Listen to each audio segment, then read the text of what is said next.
Today, I'm joined by the award-winning hair expert Samantha Cusick to talk about how starting a podcast can support your business as well as build a community.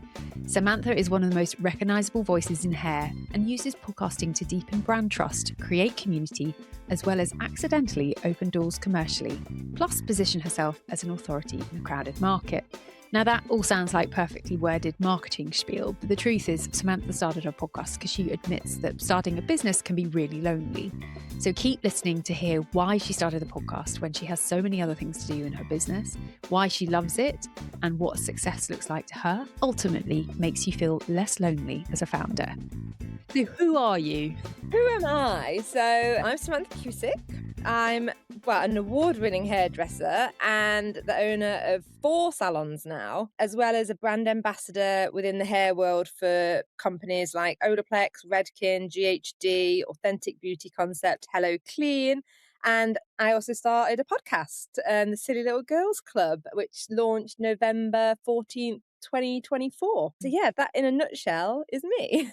I think actually that is the most succinct introduction that I've ever had in all of the episodes. So you are an award-winning hairdresser, a podcast host, but very good at introducing yourself as well. You can add that to your list of things. Oh, thank you. Yeah, it's a very tricky one introducing yourself because, when you wear so many hats, you never know what to go with. But ultimately, I'm a hairdresser. That's who I am. That's what I do. And then everything else has been like an evolution of that, if you like. Yeah. So why did you start a podcast? Because if you look at Silly Little Girls Club, you might not automatically realise that you're an expert in hair. So join the dots. So it's interesting because being a hairdresser, you're very much underestimated all the time. I play this game a lot with people and I say to them, right, think of a famous hairdresser. And the first name they'll give you, I'll play it with you. Think of a famous hairdresser. Sam McKnight. It's a man. Every single time, it's always a man. And that is really annoying because 78% of the professionals in hairdressing, especially those that own a business or manage a salon, are female. And we're massively underrepresented. And I think there's a stigma around it. And that is something that I've always wanted to challenge and show people externally to the industry that being a hairdresser is a valid career choice. It's an exciting career choice. And you're actually only limited by your own imagination and drive.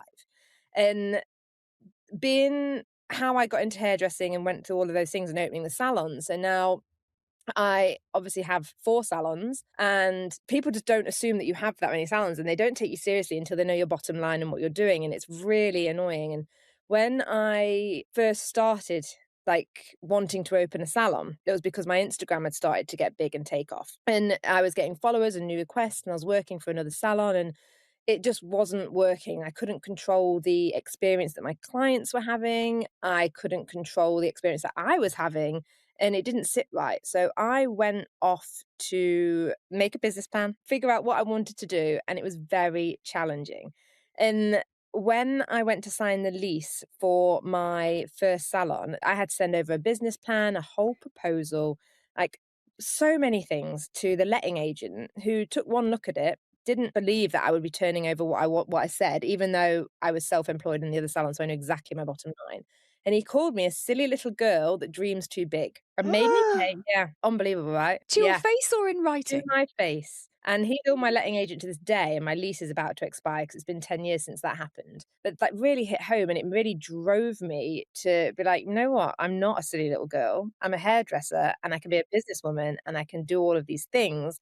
And that's sort of when I started taking the business aspect really seriously. But Nothing like a bit of anger to get a fuel. But that's when I started to really be like, no, I can be a hairdresser and a businesswoman. And even over the last 10 years, there's so much more sort of underestimating and much just a lot of challenges to overcome as a woman in business and within hair, which you would just never think. And it got me thinking about doing a podcast and, talking to other women that have been underestimated in their fields or in their industries or in themselves. And I wanted to do an evergreen podcast. So something that the episodes are always relatable, because I know a lot of podcasts, focus on launches or they have people on that are pushing an agenda and things like that, which, is fine. But for me, I wanted each episode to delve into what it was like and get real tangible advice and real like stories from these women that have done extraordinary things, but never really spoke about how and why. And that's how the podcast was born, like the idea for it. And then the rest came from a chat at Soho House, which we can get into as well if you want.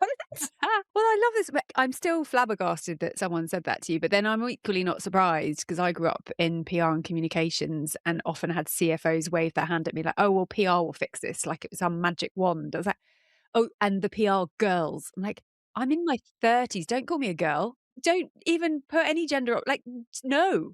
So I'm not surprised, unfortunately, but I love the fact that, hang on, he still gave you the lease. I had to pay double the deposit than was advertised, and he put stipulations in the contract that I had to do a certain turnover. So I had to turn over 3 times the annual rent for 3 consecutive years to get that extra deposit back, and I got it after year 3. First 3 years done, back, and so, yeah, and he still to this day won't even really talk to me. He goes either through an assistant or he speaks to my other half, Greg, who has nothing to do with my business. Bizarre. Like, just a misogynist, but anyhow. Oh God. Yeah. Oh, there's so much I want to do. I think we're gonna have to do a whole series with you because there's so much in this. Because you're right, barriers to entry to starting businesses are high and low. It takes 12 minutes on Company's House, but the knowledge base is not there. And I think women are not encouraged or empowered. And I know that Alison Rowe's review is now being questioned, but that 250 billion, I think, missing from the UK economy because women are not encouraged to start businesses at the same rate as men.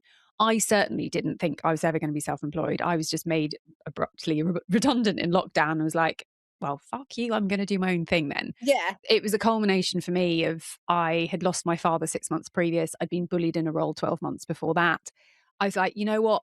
I work really hard and I'm really good at what I do. I'm going to do it for myself. And now I'm kicking myself that I worked so hard for other people for so long. It's like, I wish I'd saved that energy for me because you need it.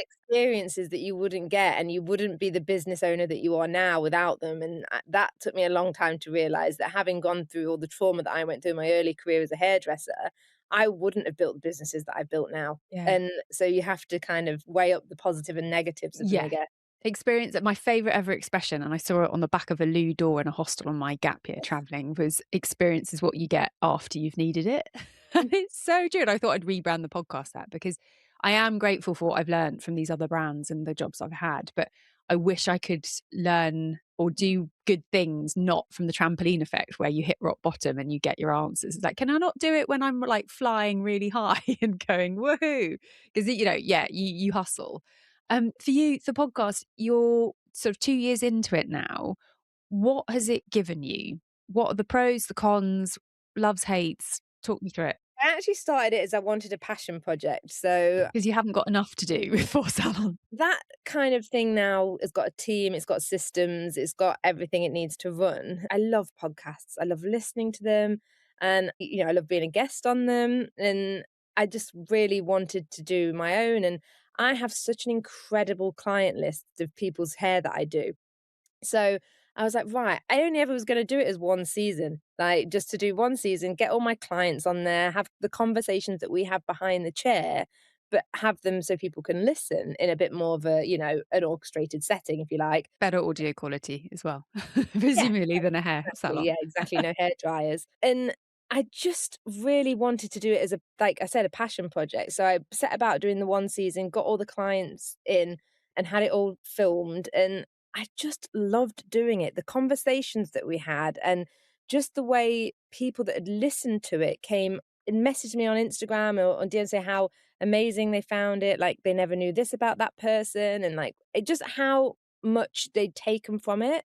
It made me feel really good, because as a hairdresser, you always just want to make people feel their best. And this is another avenue to do that as well. The conversations that we have on the podcast are raw and real. There's nothing contrived, or they sometimes go, quite deep and dark. And people relate to that. And they're like, oh God, it's not just me. These people that are perceived as being super successful and like really put together have the same inner turmoil as I do. So it's given me that community and that sort of just sense of we're all in it together, which is what I really wanted. Well, I think that's it. And I was going to ask you why podcasting in particular. You're very good at social media and Instagram, and clearly very good at building in real life communities through your salons, your teams, your clients. adding another thing to your plate could be seen as another stress or constraint or time commitment. Why podcasting in particular? I think with social media specifically, I don't do a lot of YouTube, and social media is very short form content. It's very quick. You don't hold people's attention for very long. I think you get like 3 seconds, and if they're not into it, they scroll past. Whereas for me, a podcast is something I go to if I want to, spend a bit of time listening and learning. And that kind of really spoke to me about doing my own podcast because that's what I seeked from podcasts. But I was like, if I could give that, and people must be like me wanting some longer form content and things like that. So that's what it really was about. And it wasn't like it was going to be too far away from what I was doing. I felt comfortable on camera. Yes, you do have to very much learn the art of conversation again, but I feel like being a hairdresser behind the chair has been like 20 years of grooming to be a podcast host. I was going to say, it reminds me of all my friends who are stylists because, like, we're basically therapists at the same time because you're getting someone who's quite in a vulnerable state and you're helping them move forward into a position where they want to be, but they tell you everything at the same time. So I imagine you can get stuff out of people that they didn't even realize they were going to verbalize, which is fantastic for a podcast. But I'm with you on that because podcasting is that gorgeous long form storytelling, and you can't doom scroll a podcast. It can't be served to you. You obviously market them through social media, which we'll come on to, but it's something that you elect to go to. And I love the fact that you're electing to have that person in your ears. And they've done studies around how information going into your ears goes into your brain in a different way to your eyes, and that your ears have 360 views, whereas eyes only have 180. So it's a very different form. And also the fact that I kind of, when I speak to clients, because we train people how to start podcasts, because it is relatively easy, but can be quite overwhelming at the same time. You're having a conversation and you know that someone's going to eavesdrop and everybody's okay with that format. So people, I find, I mean, I started mine going, I just need shitloads of advice how to start a business. And I started and I was like, oh God, I have no idea what I'm doing. And then started calling people for advice, didn't know how to take notes quick enough and thought I should share this. But that means to be able to share that information at scale is what's so exciting, I think, as a business owner. But it isn't obviously just about the business, it's about those conversations. Have you ever done an episode that you've regretted? No. I've had episodes where you get somebody on and you think the conversation would flow, but it's challenging. And then that takes a little bit of, patience and that little bit of skill of like mirroring them and getting them to feel reassured to open up. But every guest I've had on has had a different story. And some of them have been crazy from like one girl, Humeri, we did where she spoke about getting married in her hammam's living room during lockdown to a husband that her family didn't approve of, to having like one of my friends, Tanya, talk about like her journey through YouTube and like how she's done that. And it's just so varied. And that's what I love about speaking to the women is we are so powerful and we do so many different things. But there's nothing. They've all been underestimated, They've though. all been underestimated. Everyone's had a silly little girl moment. You're so right. You're so right. With your podcast, given that you're running 4 salons and you, I think, are renovating a house as well, am I correct? Yeah, I'm with you on that. And hence, as Matt Johnson came and was like, have you been kidnapped? And I was like, no. He's like, it looks like you've been kidnapped. I was like, yes, I have my own podcast because I haven't renovated this room yet. So there's a curtain that hides. It looks very good. Thanks. It was a kind of, let's just do something rather than nothing. Given that you've got a successful business, you have your 4 salons, you have an amazing team, fantastic community. What does success look like with your podcast? Are you sitting down and attacking it from a business perspective? Are you doing it just for the love of the conversation? So it's a tricky one because it started off as a passion project. So I fully self-funded the first season because we would film them in person. And I have a little production team that comes in and they film and edit them because I haven't got the time or the capacity to do that. Like it's very challenging and a lot of time consuming thingy. So it was only ever meant to be that one season. And it went off really, really well. So season one launched. We actually managed. It's so wild to even think about how it launched. It launched at Soho House at White City on their rooftop with Mel C DJing. Like, it was one of those nights where you're like, Pinch me. yeah, like, if I ever get married, it's never gonna live up to this, like, ever. Like, sorry, Greg, but it's not. It was just I had this room full of amazing people, like, everybody came to support me, like, on my team from the salons, my friends, my family, and then Mel's a client of mine, so and I couldn't believe it when I asked her, and she was like, "Yeah, yeah, I'll do that," and she literally came and did a set. Like, it was amazing. She's an incredible woman, and her episode of the podcast is it's amazing. So, yeah, it was already meant to be that, and then I got approached by Redken to sponsor season 2, and at that point, I wasn't even considering a season 2.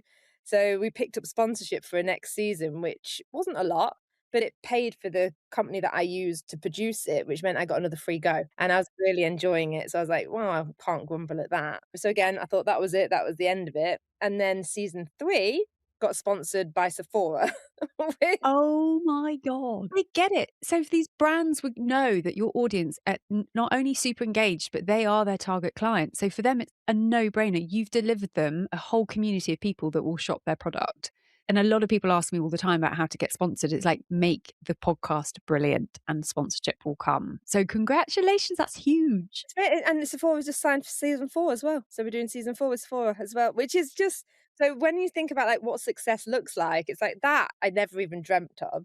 And looking at it as a business, now I kinda have to look at a bit more at the data and the drilling in because we've got sponsors and things like that. But ultimately, it helps my other businesses because it gives me more, like, profiles. So people will be like, "Oh, Samantha the hairdresser," because we talk about it obviously on the podcast. People know I'm a hairdresser. So then they look at the salons and then it helps the whole ecosystem really.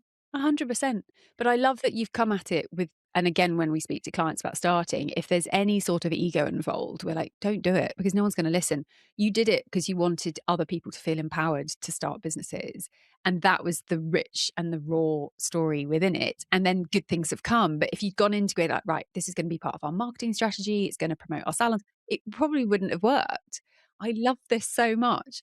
And so season 4, when's season 4 We're launching? gonna start recording in April. We're gonna do a little rebrand of, like, the branding, I think, because it's really funny with everything in my business, it's sort of things snowball and then things get bolted on. So we're actually looking at the minute of doing, like, because like you said, you would look at the podcast and not know that I'm a hairdresser and anything. So we kinda need to do a bit more of like an overall rebrand of everything to make sure that it's all you look at one thing and be like, "Oh, that's Samantha Cusick, that's" so we've Yeah. gotta do that. So we've got a bit of time before we film it in April, and then we'll release it maybe June, I think. Having a little bit of a, like, time to reconvene and get guests and because what I've Yeah. been doing is I film every episode over 2 days. So we do, like, 5 episodes a day for 2 days. Bloody hell. Because I'm short on time. It's very intense, but actually people say it's intense, but when I'm doing hair, I could see 10 clients a day and talk to each one for an hour. So for me, it's not intense, it's actually chill.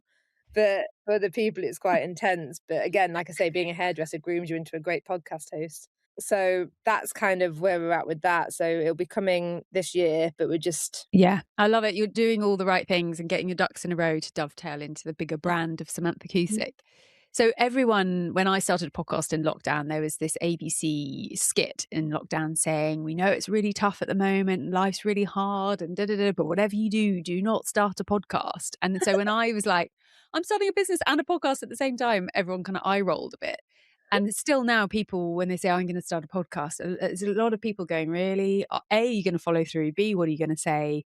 C, how long is it going to last?" So I can now see it on the other side of the fence because I'm in podcast production and from a comms background, I'm sort of familiar with it. But for you, what have you seen in your world are the common misconceptions around founders starting podcasts? that they'll instantly have an audience, Yep. that, it's tough with a podcast. Like, you have to make sure that you are pushing it on social media.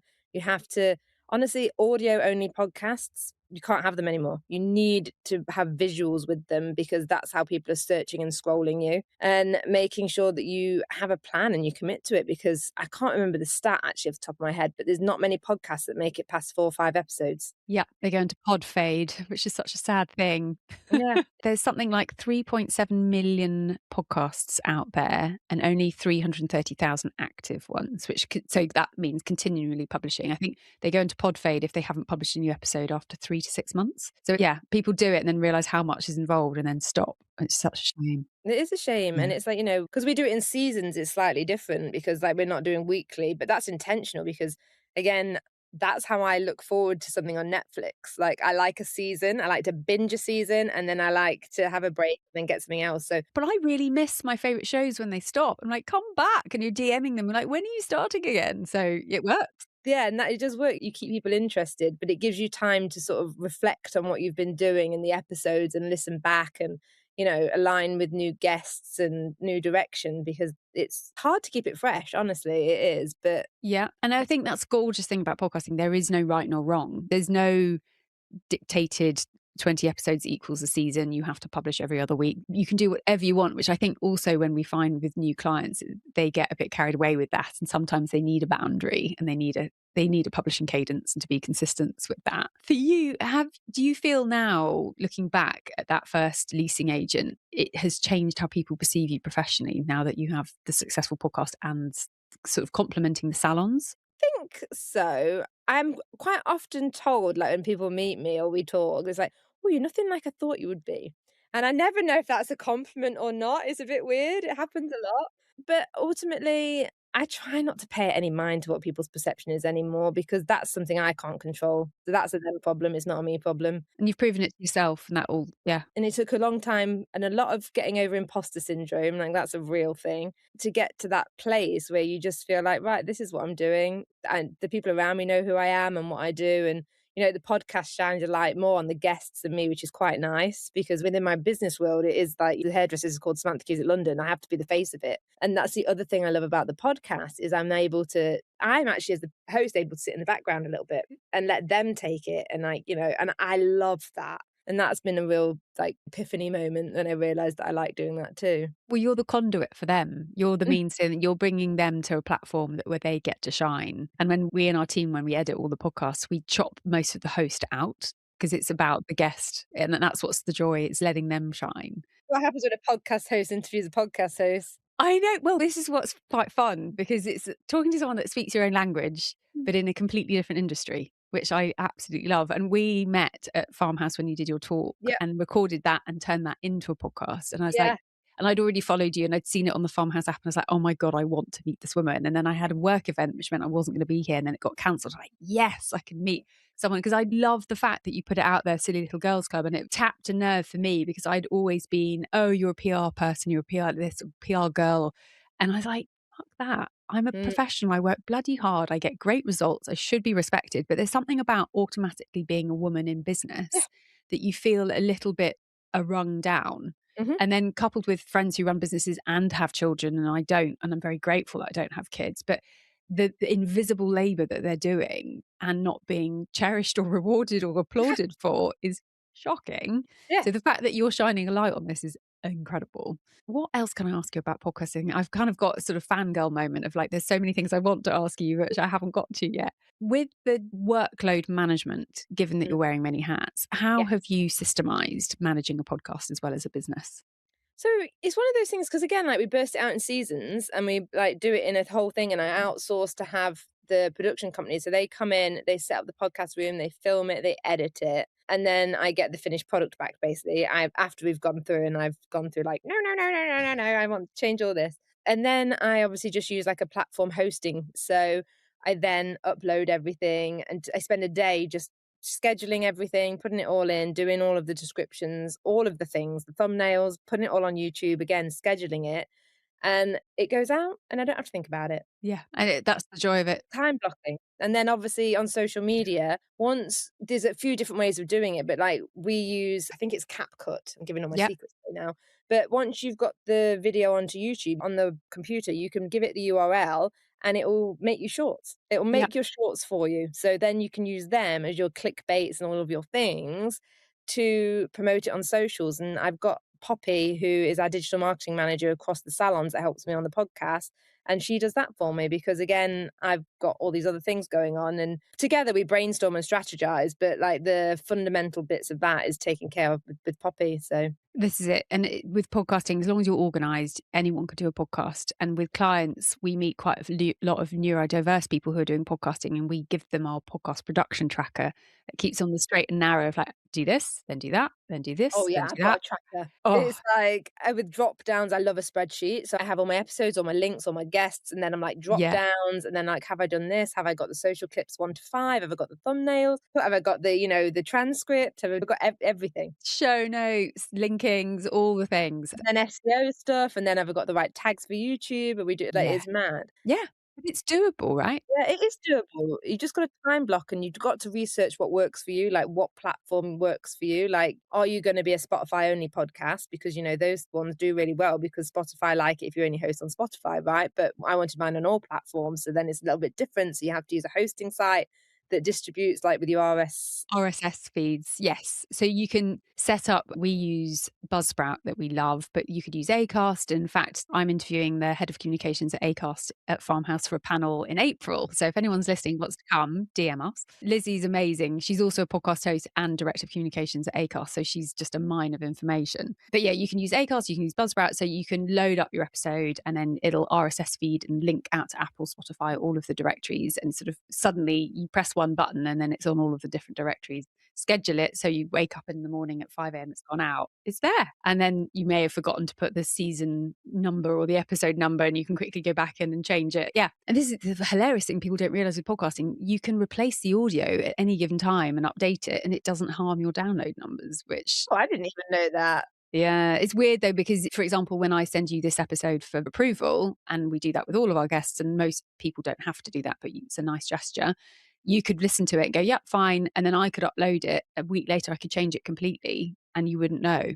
No one would know. There is a few different there's a few red flags, I think, with, like, the podcasting. It's like, finding analytics is a minefield. So, like, obviously, when the sponsors and things, like, ask what your, like, download rate is or your listeners and your averages, there's no real collation place. So you have to go so, basically, I'm pulling stuff from Spotify, I'm pulling it from YouTube and all these things, and then aggregating it together to try and, like, come up with what it is. I think you can in Buzzsprout, you have a total and that will pull from all of it, but it won't give you the drop off rate. It won't give you any demographics. Podcasting is a very safe place in terms of mining things for data, which is great sometimes, but also frustrating from an advertising sponsorship perspective. You can go into Apple Connects and you can see more data, but that's just for Apple. It's not all the 14 other directories that you'll be on. Is it like if you can get in the charts, then you're doing a good thing? Well, exactly, but there is no charts. You have to manually go through the chart to see where you're ranking. Yeah. And Chartable folded a couple of years ago that used to tell you where you were ranking in the charts. But that it's such an exciting place to be because it's all changing all the time and Yeah. it's very, very new. I think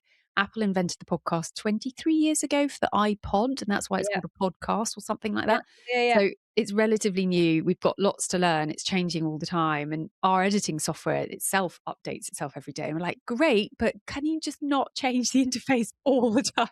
What's it gonna be like with AI coming in even more behind it? Because that could only that might even help us, like, edit things quick. It absolutely does. And then there's the debate of what content's generated. Because you could say to an AI, create a podcast with two voices that says this conversation, it will generate the audio, which I find quite terrifying, but also incredible in equal parts. So, yeah. And then we'll start declaring what's natural, what's not, and all that kind of stuff.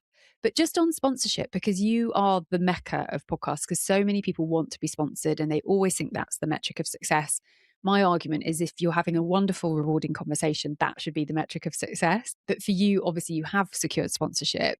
How has been negotiating that sponsorship deal been for you? Has it been difficult, easy?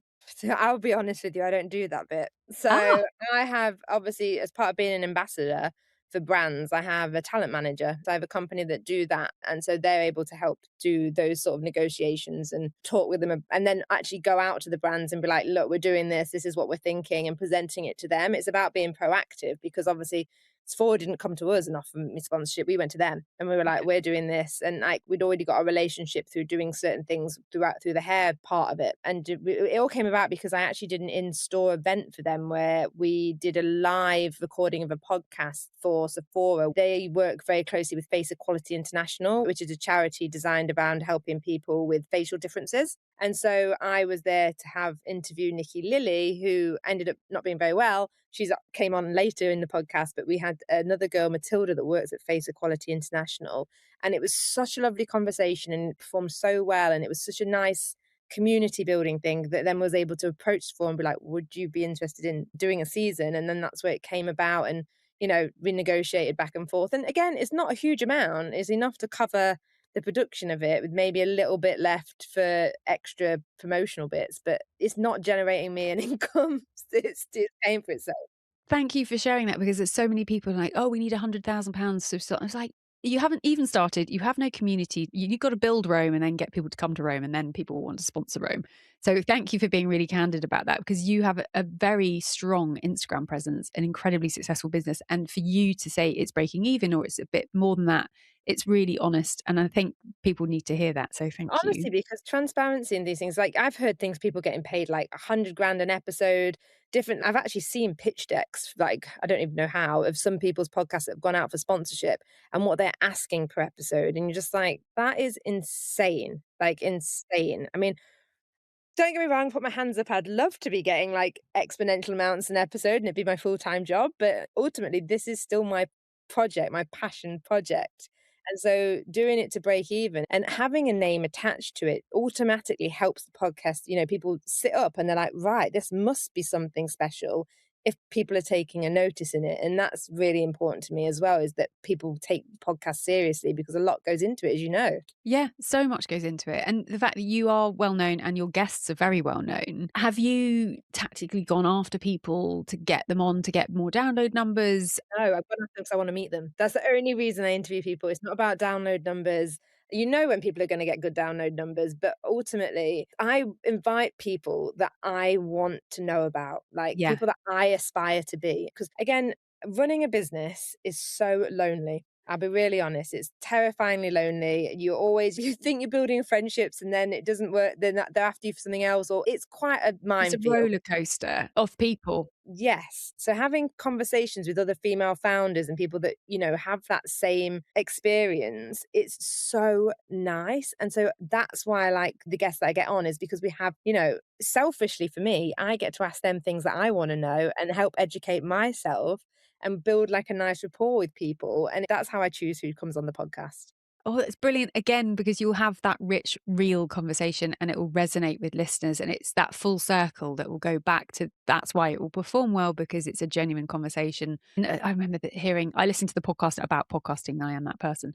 And someone had Taylor Swift on. They said it was one of our least downloaded episodes because they're Wow. not searching for that particular conversation in that context. Yeah. And also God knows how many NDAs they had to sign and what they could and couldn't ask. Yeah, exactly, exactly. And I think going back to our comment earlier, you were eavesdropping on a conversation, it has to be real. It has to be special. And I think that's where Sephora has seen the light and gone, yeah, of course, it's going to be valuable to them as a sponsorship deal. Yeah, well, they're amazing because they like to shine lights on, like, they really are against inequality and different things. So it's like it's all about empowering women, empowering everybody from every walk of life, and that's something that's really important as well. So having that diversity on the podcast, and it's about every woman. So that's been a really nice link to the sponsorship as well. What would you say to a woman in particular who might be thinking of starting a business or starting a podcast to encourage them to either do one or the other or both? Well, yeah, to encourage them, honestly, the best bit of advice is so simple, is just start. Like, Yeah. just start. Like, you never know what's gonna happen. You might start and hate it. I mean, I've started things and hated it and got rid of it. Like, but I think putting yourself out there and having that confidence is the hardest part. Like, that's what I found really challenging when I did the podcast, because I was like, is anyone going to listen to this? Does anyone care? And it's that fighting that imposter syndrome. And I think what I'd say to people is just, have that self belief and have that confidence in yourself to put it out there. Because ultimately, if nobody listens, it doesn't matter then, does it? Like, because nobody cares. So you Yeah. might as well have a crack at it and see if you like doing it and see what happens. And what's the worst that's going to happen? That's the joy of being an entrepreneur or a founder or business owner, whatever you want to call yourself. It's like actually flip it on its head. What's the worst that's going to happen? Exactly. As long as you do something for the right reasons and, you don't do anything rogue and have a rant and all of these weird things that people seem to do sometimes online, then you're going to be fine. Yeah, exactly. And advice would you give someone starting a business or a podcast or both if they should plan for success? Because a lot of people say, don't plan for failure, plan if this works. Is that then going to be working 7-day weeks or anything around that? It's a tricky one because, plan for success by all means, but also cover your bases. Like, do not start a business without a plan. Like, do your due diligence. Like, I talk about this a lot with people because I do a lot of like business talking as well and like helping people in the industry grow their business. Like, It's just something I'm passionate about. But starting anything without a plan is going to fall on deaf ears. Make sure you've checked, you're confident in your offering, you've got your USP, there's a gap in the market, you've got your finance in place, because if you don't have that, you've got nothing. Keep a cash flow reserve because you never know what's going to happen. Just look at COVID. Like, and make sure that you are keeping an eye on the contingencies and pushing forwards. And honestly, I'm a big believer, like, now I'll take a bit of a time back and step, I mean, I'll have a look around at like the bird's eye view of everything. But I was very tunnel visioned when I was building. I didn't listen to what anybody else was saying. I literally had an had a vision in my mind of what the salon should be and what I wanted the experience to be. And I had people in my ears saying, like, that's not a traditional way of doing things. That's not how things work. And I'm like, well, this is the problem. This is where I'm going to the solution. And making sure that you stick to your values and don't compromise. That is the biggest thing. And that leans into podcasting, businesses, even like looking for promotions and anything we do. I love that. That paragraph is just basically 101. If anyone's starting a business, you should listen to that and take a deep breath and write a list and get going. Deep breath, I had a rant. There you No, go. not at all. But this is tried and tested. Like you've done it. You've gone through the challenges. You've proven you can do it. If we're not going to listen to people like you who have this proven track record, who are we going to listen to? But I think that just start part. And I started out of indignancy of like, fuck, you've made me redundant. I'm going to prove you wrong. And within a year, I'm going to write a thank you letter to my previous employers for redundancy and mean it. And I was like, I did. I was like, yeah, actually, cool. Doesn't mean it's easy though. That bloody roller coaster. And I was going to ask you about imposter syndrome. I had a very good friend, Hamish, on to talk about imposter thoughts because he's like, you can't be diagnosed with imposter syndrome. It's not a syndrome, it's a feeling. Ergo, it will pass. How do you manage yours? Because you've put yourself out there continually. You're a really decent human being with a good heart. That doesn't couple well with the kind of egotistical maniac of being a founder that we see out there as well. How have you got over that? You know what? It was really interesting. I was quite poorly. Like, I got myself quite burnt out and quite anxious, and it was a really hard time. And it was all down to feeling that imposter syndrome. Like, it was bubbling. It was like I didn't go to university. I'm a hairdresser, and now it was round about the time that I'd opened the second salon.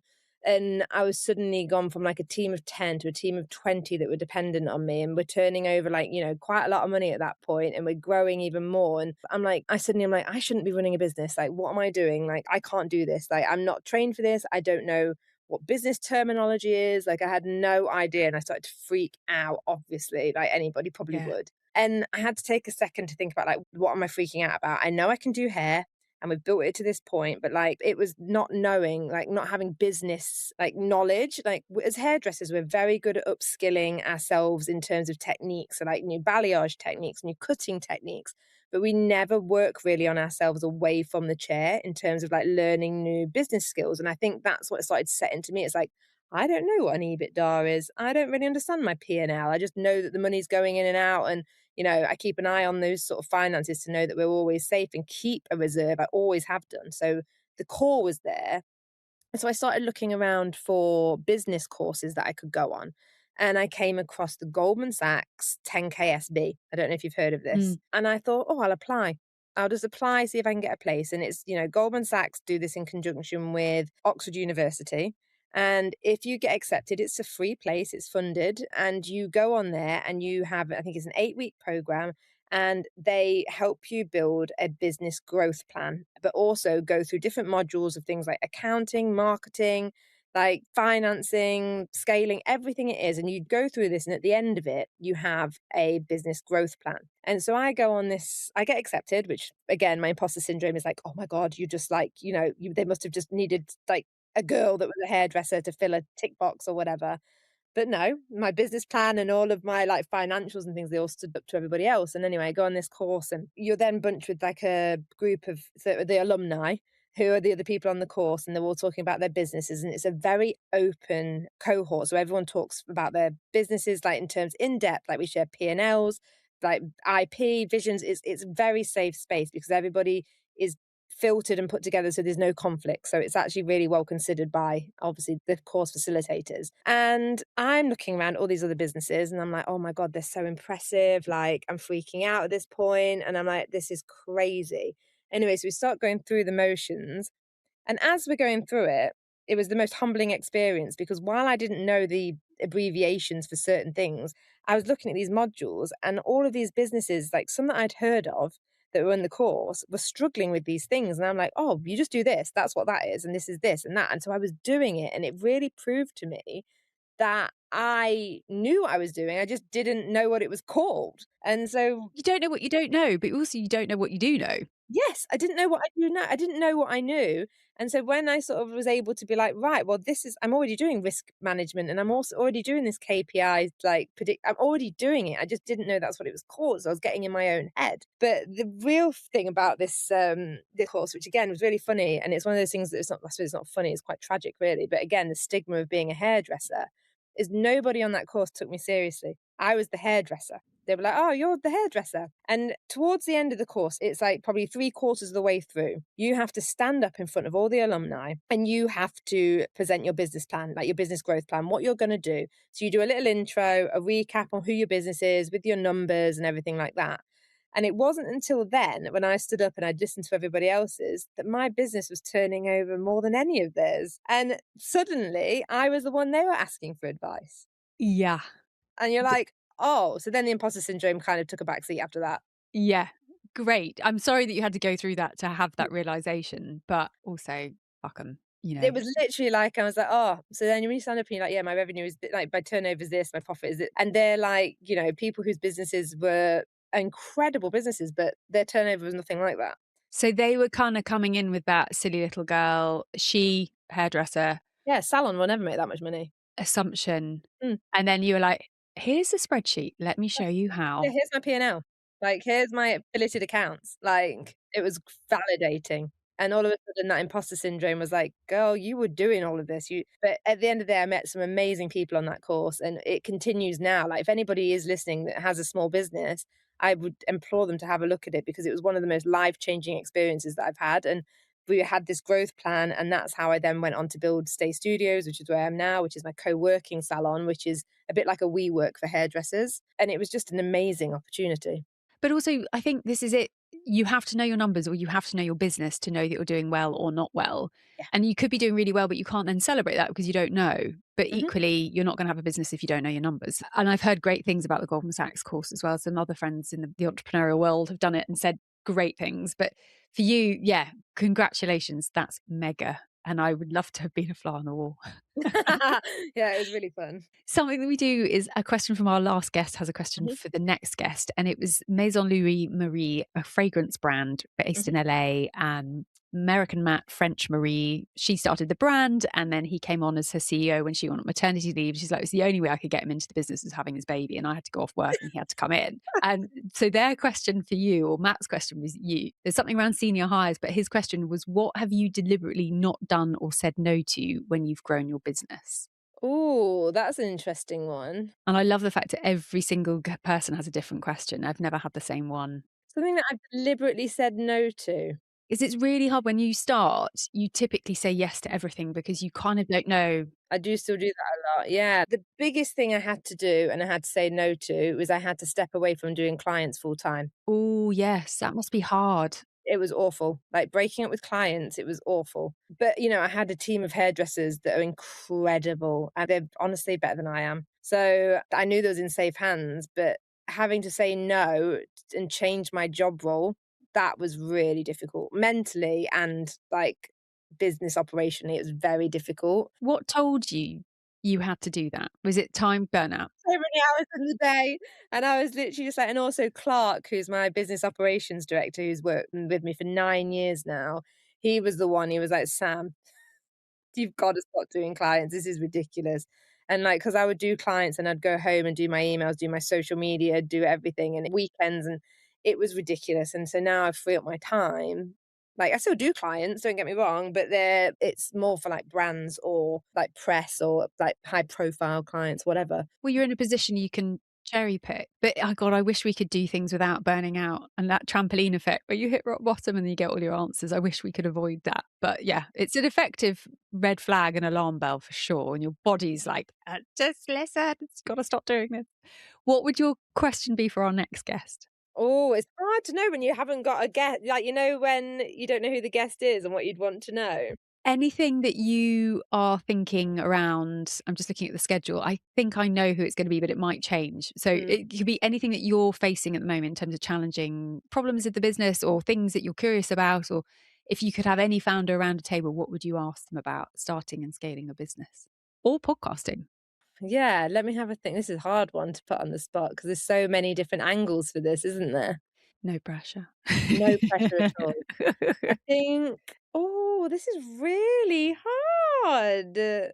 For me at the moment, someone asked, it's like, when do you know it's right to bring on a senior hire? Which I thought was a good one because they are expensive mistakes and often mistakes. When to sell your business, when to stop your business. Because I was like, God, I'm at 6 years in April. And I just thought, friends going on sabbaticals, they've got long service leave. I'm like, how do I do that? I'm not sure how I could do that in my own business. So there's all sorts of things, but most of the questions I have to say around hiring and firing. Yeah, maybe we do something like maybe it's around like how do you know when it's time to delegate and get out of the way? Like, do you consider yourself a bottleneck for the business? And has there been any instances where you've got in the way and blocked your business's growth? And how have you overcome that? Yeah. And I reckon everyone would have said yes 100% a number of times. Yeah. You haven't had that question before. No, it's perfect. Thank you. Thank you so much. I mean, I could talk to you for about a gazillion hours because I think you're brilliant. You've smashed it. I'm sorry you've had to go through those challenges that you were facing, but I'm so pleased that you've shown the world that it's possible because you will be demonstrating to so many other women in particular that just go for it. You I can. hope so. It's And same possible. to you. Like, this is lovely. Like having a chat with somebody that gets it, and it's what it's all about. Like what we were saying. Yeah, problem shared is a problem hard was the other name for the podcast. There's many things, many ways to rebrand this one. I've just I really wanted to call my podcast "Curl Up and Die" because I was like the old school hairdressing thing. But then the silly little girl's name just came to us. So that, and you've got the story to back it up. That, oh gosh, that's given me chills. I think you should just email your P&L to that leasing agent every month and be like, "Do you want a piece?" "Oh no, you now complete." I'm about to give my notice on that building, which is going to be the biggest FU. Yeah. So we're moving. We've had 10 years there and the building's just like, it's not stood the test of time. They don't invest in it. It's terrible. And I found a new one, which we have actually just put our offer in today. So I'm really hoping Oh, that fingers crossed. I'm going to try and think of some really fun, inventive ways where you can give your notice, kind of like on a cake or with balloons and champagne, or your whole team can go to his office and be like, honestly, it would just be a one-word email. yeah, yeah. Yeah, and zero time given. It'll be a chat GPT'd, like quick, done. You're not getting any more of my time or my money. God, good. Right. And I'll sign it off, silly little girl, and put the link to the podcast. Yes, that. And then mic drop, quite Yeah, literally. Thank you, Sam, so much for your time. Pleasure. Absolutely, it's flown past, but I'm so grateful. If you'd like to contact Sam, you can find all of her details in our show notes, along with a recap of the advice she has so kindly shared. And tune in next week to hear the answer to the question she asked for our next guest, Nick, the founder of the gluten-free Italian brand White Rabbit.